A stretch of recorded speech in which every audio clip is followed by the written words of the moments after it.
ഞാനിപ്പോൾ ലൈവിൽ വരാനുണ്ടായ കാരണം ഈ വിജയ് എൻ്റെ ആരാധകനാണ്. എനിക്ക് വിജയ് ഒരുപാട് ഇഷ്ടമാണ്. വിജയിൻ്റെ പടം ഞാൻ കാണാറുണ്ട്. മൊബൈൽ വഴി എപ്പോഴും കണ്ടാലും വിജയിയാണ് കാണുന്നത്. ഇപ്പോഴും അങ്ങനെ തന്നെ.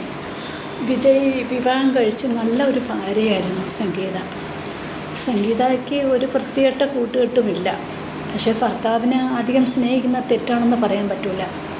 ഭർത്താവ് മറ്റൊരു സ്ത്രീയുമായിട്ട് കൂടുതൽ ഇടപഴകുകയും അവരുമായിട്ട് നടക്കുമ്പോൾ ഏതൊരു ലേഡിക്കും ഏതൊരു സ്ത്രീക്കും അത് ഇഷ്ടപ്പെടില്ല. അവരെ കൂടുതൽ സ്നേഹിക്കുന്ന ഒരു ഭാര്യയ്ക്ക്, ഭർത്താവിനെ കൂടുതൽ സ്നേഹിക്കുന്ന ഭാര്യയ്ക്കായാലും അത് നമ്മുടെ കാമുകനാണെങ്കിൽ പോലും ഒരിക്കലും ഒരു സ്ത്രീക്ക് ഇഷ്ടപ്പെടില്ല.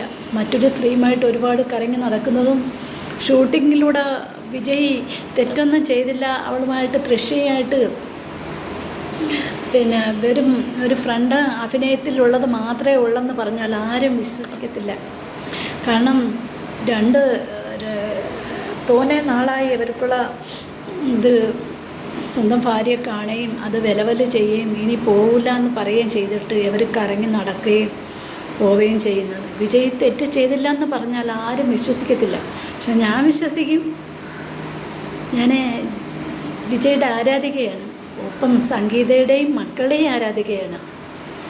സംഗീതയ്ക്ക് നീതി കിട്ടണം. സംഗീത വിജയെ സ്നേഹിച്ച് ശ്രീലങ്കൻ പെണ്ണായിരുന്നു. മുസ്ലിം ഒരു പല ഫിലിമിലൂടെ കണ്ട് സ്നേഹിച്ച് സ്വന്തം നാട്ടിൽ ചെന്നിട്ട് വിജയെ നേരിട്ട് ആലോചിച്ച് വിവാഹം കഴിച്ച പെണ്ണാണ്. അപ്പോൾ അത്രത്തോളം സ്നേഹമുണ്ട്. മറ്റൊരു സ്ത്രീയുമായിട്ട് കൂടുതൽ ഇടപഴകുന്ന ഒരു സ്ത്രീക്കും ഇഷ്ടപ്പെടില്ല. ഇപ്പോൾ ഞാൻ ജീവന് തുല്യം സ്നേഹിച്ചിരുന്ന എൻ്റെ ഹസ്ബൻഡോ അല്ലെങ്കിൽ കാമുകനോ ആരും ആയിക്കോട്ടെ, അല്ലെങ്കിൽ നല്ലൊരു ഫ്രണ്ടായിക്കോട്ടെ,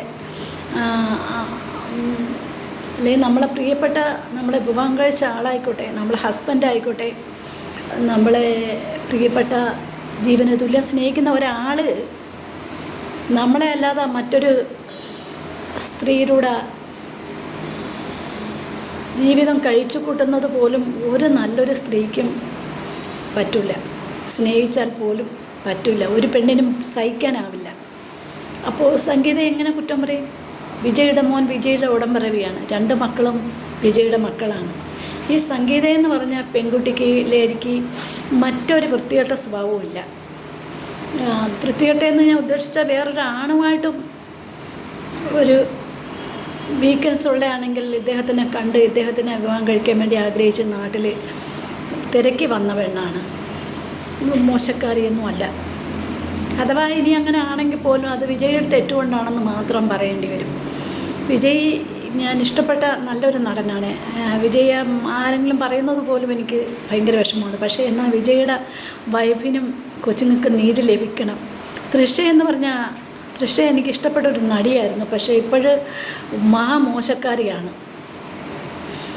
ലോകത്ത് വേറെ എല്ലാം കിടക്കുന്നില്ല. 10-42 വയസ്സായല്ല വേറെ ഏതെങ്കിലും ആണുങ്ങളെ പിടിച്ചുകൂടെ? ഒരു കുടുംബം തകർത്തുകൊണ്ട് വേണോ ഇങ്ങനെയൊക്കെ ചെയ്യാൻ? ഇവർക്ക് ഗുണം പിടിക്കത്തില്ല. അല്ല, എവനെയും ഉറപ്പായിട്ടും വിജയ് അവളെ എടുക്കുകയാണെങ്കിൽ ഉറപ്പായിട്ടും എവളെയും കളയും. ഈ വിജയെ അവൾ തൃശ്ശ ഉപേക്ഷിക്കും, ഉറപ്പായിട്ടും ഉപേക്ഷിക്കും. കാരണം സംഗീത എന്ന് പറഞ്ഞാൽ നല്ലൊരു കുടുംബിനി, മക്കളുടെ അമ്മ, അവർക്ക് ഇമ്പോർട്ടൻസ് കൊടുക്കണം. മറ്റൊരു സ്ത്രീയിലൂടെ കറങ്ങി നടക്കുന്ന ഒരു പെണ്ണിനും സഹിക്കാനാവില്ല. അത് സ്വന്തം ഭാര്യയാണെങ്കിൽ പോലും വിജയ് ഒരാളെ ആത്മാർത്ഥത്തിൽ സ്നേഹിച്ച ആ പെണ്ണിന് ഇഷ്ടപ്പെടില്ല. പക്ഷേ ഇവിടെ സംഗീതയെ ഒന്നും പറയാനില്ല. വിജയ് കാണിക്കുന്നത് ഏറ്റവും വലിയ തെറ്റാണ്. വിജയ് ഞാൻ ഒരിക്കലും കുറ്റം പറയുന്നതല്ല. വിജയ് ഒരു നല്ലൊരു മനുഷ്യനാണ്. ഇഷ്ടംപോലെ ജനപിന്തുണയുണ്ട്. അതില്ലാതാക്കി നിങ്ങൾ കളഞ്ഞു കുളിക്കരുത്. ആ 2 മക്കളെയും തള്ളയും സ്വീകരിക്കണം. അവളെ ജീവിതത്തിൻ്റെ ഭാഗമാക്കി മാറ്റി അവളെ ഒരിക്കലും തള്ളിക്കളയരുതെന്ന് മാത്രമേ എനിക്ക് പറയാനുള്ളൂ. നിങ്ങൾ സ്നേഹിക്കുന്ന പെണ്ണിൻ്റെ ഹൃദയവേദന മനസ്സിലാക്കണം. നിങ്ങൾ സ്ത്രീകളുടെ പോകുമ്പോഴും പല പെണ്ണുങ്ങളെ തേടി നിങ്ങൾ മോശമായ രീതിയിൽ നിങ്ങളിങ്ങനെ കിടക്കര പങ്കുവച്ച് ഇങ്ങനെ നടക്കുന്ന ശീലം ചില ആണുങ്ങൾക്കുണ്ട്. വിജയ്ക്കുണ്ടെന്നല്ല ഞാൻ പറയുന്നത്. പക്ഷേ അങ്ങനെ ആണെങ്കിൽ പോലും നിങ്ങളെ കുടുംബം നിങ്ങൾ വിട്ട് കളയരുത്. പടച്ചോനെ ഓർത്ത് സ്നേഹിക്കുന്ന പെണ്ണിൻ്റെ വേദന എന്തെന്ന് നിങ്ങൾ മനസ്സിലാക്കണം. ഇത്രേ എനിക്ക് പറയാനുള്ളൂ വിജയോടുത്ത്.